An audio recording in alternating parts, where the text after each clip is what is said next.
जय हिंद साथियों, कैसे हैं आप लोग। आशा करते हैं आप लोग ठीक होंगे। दोस्तों, आज की हमारी टॉपिक है भारत के समुद्री सीमा का विस्तार। यानी आज इस वीडियो के माध्यम से हम जानेंगे भारत के समुद्री सीमा का विस्तार किस प्रकार है।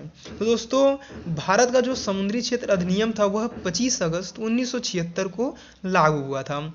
इस अधिनियम के अनुसार भारत ने 2.01 लाख वर्ग किलोमीटर क्षेत्र का दावा किया था। और दोस्तों, बता दें कि भारत के द्वारा जो दावा किए गए यह क्षेत्र था, उसमें भारत जो है समुद्र में पाए जाने वाले जितने भी जीवित या अजीवित संसाधन होंगे उनका अन्वेषण यानी खोज करेगा और उनके उपयोग के लिए उसका पूरा अधिकार होगा। दोस्तों, जैसा कि हम जानते हैं, हमारा जो भारत है वह उत्तर में चौड़ा है और 3 तरफ से स्थलों से घिरा हुआ है, जबकि दक्षिण में यह 17 यानी पतला है और 3 तरफ से जल से घिरा हुआ है। दोस्तों, जो भाग जल से तीनों तरफ से घिरा हुआ होता है उस बड़े भाग को हम प्रायद्वीप कहते हैं। जैसा कि दोस्तों यहाँ पे हमारा भारत जो है दक्षिण में 3 तरफ से जल से घिरा हुआ है दोस्तों, तो यह भारत जो है भारत का प्रायद्वीपीय भाग है दोस्तों। ठीक है, तो दोस्तों जैसा कि आप जानते हैं, किसी भी देश का जो बाउंड्री होता है यानी जो समुद्री तट होता है दोस्तों, वह जिगजैग होता है। तो दोस्तों वहाँ से डिस्टेंस मापना जो है वह बहुत ही गड़बड़ हो जाएगा। तो दोस्तों हम डिस्टेंस यानी समुद्री दूरी को मापने के लिए दोस्तों हम एक जो हमारी तट रेखा होती है वहाँ से हम एक काल्पनिक रेखा यानी एक बेस लाइन खींच लेते हैं, जहाँ से हमें दोस्तों एक श्योर डिस्टेंस मेजर कर सकें। तो दोस्तों हम ये यहाँ पे एक बेस लाइन देखिए यहाँ पे इस प्रकार से खींचे हैं।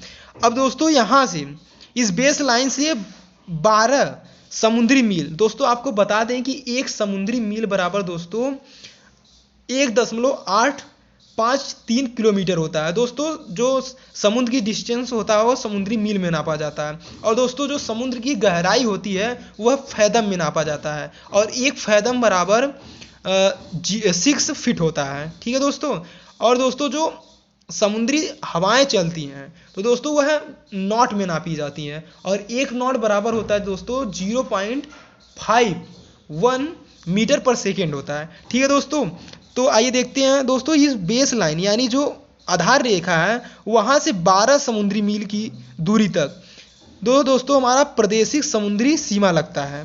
ठीक है दोस्तों, और इस प्रादेशिक समुद्री सीमा से 12 किलोमीटर यानी कहें हमारे जो आधार रेखा से 24 समुद्री मील की दूरी तक हमारा संलग्न क्षेत्र लगता है। दोस्तों तीसरा जो हमारा क्षेत्र है दोस्तों वह आधार रेखा से 200 समुद्री मील की दूरी तक अनन्य आर्थिक क्षेत्र लगता है। ठीक है दोस्तों, आइए हम इसको देखते हैं और समझते हैं। जो हमारी प्रादेशिक समुद्री सीमा है दोस्तों, इसका विस्तार देखिए जैसा कि हमने बताया 12 समुद्री मील तक है। इस क्षेत्र का संपूर्ण अधिकार भारत के पास होता है, वह इस क्षेत्र का प्रयोग पूर्ण रूप से कर सकता है। दोस्तों आपको बता दें कि अगर इस क्षेत्र में यानी प्रादेशिक समुद्री सीमा के अंदर कोई भी बाहरी देश का नाव या विमान अगर अंदर आता है तो दोस्तों भारत बिना सोचे समझे उसे उड़ा देगा यानी उसे मारकर गिरा देगा। ठीक है दोस्तों, आगे देखते हैं हम दोस्तों संलग्न क्षेत्र को। तो दोस्तों संलग्न क्षेत्र जैसा कि मैंने बताया यह आधार रेखा से 14 समुद्री मील तक है। ठीक है दोस्तों, इस क्षेत्र में भारत को साफ सफाई एवं सीमा शुल्क वसूलने का अधिकार प्राप्त है। जैसा कि दोस्तों देख सकते हैं, अगर संलग्न क्षेत्र में दोस्तों कोई भी बाहरी देश का वायुयान यानी यहाँ से अगर इस क्षेत्र से दोस्तों यहाँ से भी ऐसे चला जाता है तो भारत दोस्तों उससे सीमा शुल्क वसूल सकती है दोस्तों। और दोस्तों यहाँ इस क्षेत्र में दोस्तों वह इसे मारकर गिरा नहीं सकती दोस्तों, यहाँ पे उससे पूछताछ और सीमा शुल्क वसूल सकती है दोस्तों। ठीक है, आगे देखते हैं हम दोस्तों अनन्य आर्थिक क्षेत्र यानी एक्सक्लूसिव इकोनॉमिक्स एरिया। ठीक है दोस्तों, आइए देखते हैं इसका विस्तार। दोस्तों जैसा कि हमने बताया 200 समुद्री मील दूरी तक पाया जाता है।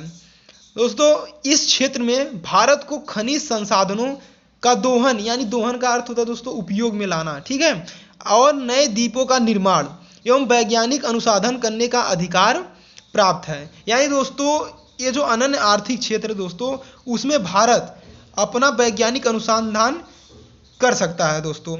और यहाँ से पाए जाने वाले दोस्तों कोई भी यानी आर्थिक रूप से जो आमदनी होगी दोस्तों, वह भारत का होगा। यहाँ पे दोस्तों कोई भी अगर बाहरी देश का कोई भी यहाँ पे कुछ खोजता है तो वह भारत के अधिकार में ले लिया जाएगा। ठीक है दोस्तों, तो आशा करते हैं आपको यह सीमा समझ में आया होगा दोस्तों। अब आगे देखते हैं हम समुद्री तट रेखा वाले राज्य। ठीक है दोस्तों, तो आज जानेंगे दोस्तों हमारे भारत के कौन कौन राज्य जो है वह समुद्री तट रेखा से लगते हैं। तो दोस्तों समुद्री तट रेखा से भारत के 9 राज्य एवं 4 केंद्र शासित प्रदेश की सीमा लगती है। तो दोस्तों आज हम आपके लिए एक ट्रिक लेके आए हैं जिसके माध्यम से आप इन राज्यों का नाम बहुत आसानी से याद कर सकेंगे और आप कभी भी भूलेंगे नहीं, जो कि आपको हमेशा याद रहेगा। तो आज का हमारा जो स्टेट के यानी राज्य के लिए जो ट्रिक है दोस्तों कि कौन कौन से राज्य समुद्री तट रेखा से लगते हैं, तो ट्रिक हमारा है दोस्तों गुमगुक केतुआ आप, यानी गुमगुक केतुआ आप। ठीक है दोस्तों, तो आइए देखते हैं। गु से गुजरात, म से महाराष्ट्र, गु यानी गो से गोवा, क से कर्नाटक, के से केरल, त से तमिलनाडु, अ से आंध्र प्रदेश, आ से उड़ीसा, प से पश्चिम बंगाल। ठीक है दोस्तों, ये गुजरात जो दोस्तों है इसकी सबसे बड़ी सीमा लगती है, यानी जो तट रेखा है वह सबसे बड़ी है, इसकी लगभग दोस्तों 1200 किलोमीटर है। ठीक है दोस्तों, और सबसे छोटी सीमा हमारी गोवा की लगती है जो कि 105 किलोमीटर है। ठीक है दोस्तों, अब बात करते हैं हमारी दूसरी ट्रिक जो यूनियन टेरिटरी यानी केंद्र शासित प्रदेश वाला है, जो दोस्तों जो तट रेखा से लगते हैं। तो हमारा ट्रिक है दोस्तों आपदा ला। क्या दोस्तों? आपदा ला। आ से अंडमान निकोबार द्वीप समूह, प से पुदुचेरी, द से दादरा और नगर हवेली दमन एवं दीप, ल से लक्षद्वीप। दोस्तों आपको बता दें कि दादरा और नगर हवेली और दमन दीव का एकीकरण दोस्तों 26 जनवरी 2020 को हुआ था। दोस्तों हमारे कुछ नोट के पॉइंट है जो देख लेते हैं, आइए। तो दोस्तों पहला जो हमारा है नोट का पॉइंट वह भारत के पश्चिम में अरब सागर, पूर्व में बंगाल की खाड़ी और दक्षिण में हिंद महासागर का विस्तार है। दोस्तों जैसा कि हमने बताया तीनों तरफ से हमारा यह दक्षिण का जो भाग है वह जल से घिरा हुआ है, जो कि प्रायद्वीपीय हमारे भारत का भाग है। ठीक है दोस्तों, सेकंड देखते हैं। भारत की स्थलीय सीमा की लंबाई दोस्तों 15,200 किलोमीटर है और दोस्तों समुद्री तटीय सीमा की लंबाई 6100 किलोमीटर है। अगर हम दोस्तों तटीय सीमा और द्वीपों सहित लंबाई देखें तो दोस्तों 7516.6 किलोमीटर यानी 7516.6 किलोमीटर है। तो दोस्तों आज की वीडियो हमारी यहीं तक है। आशा करते हैं दोस्तों आपको यह वीडियो अच्छा लगा होगा। जय हिंद।